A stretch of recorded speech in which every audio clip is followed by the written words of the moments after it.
Bonjour, je m'appelle Alexandre Boudet, j'ai 39 ans, je suis rédacteur en chef du HuffPost.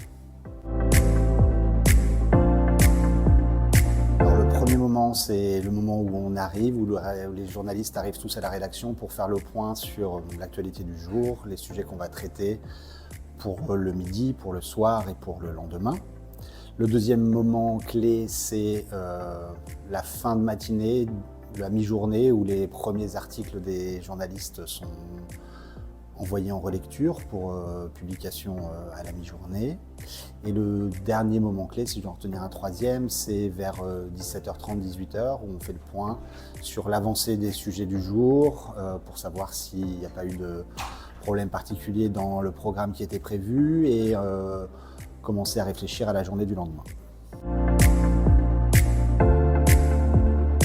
Il faut être ouvert sur l'ensemble de l'actualité, en tout cas pour ce qui est mon poste à moi, où je gère aussi bien de la politique jusqu'au people, donc forcément il faut être ouvert sur tout.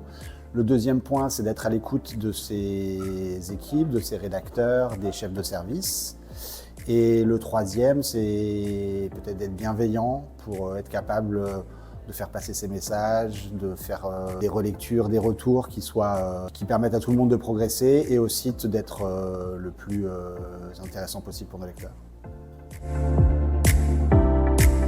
Moi, je suis curieux de l'actualité, j'aime l'actualité et j'ai l'impression au poste où je suis d'être aux premières loges pour la suivre en fait. Et je suis le premier lecteur de tous les articles qu'écrivent les rédacteurs qui sont au HuffPost et donc je suis vraiment, j'épanche ma soif de nouveautés, d'actualité.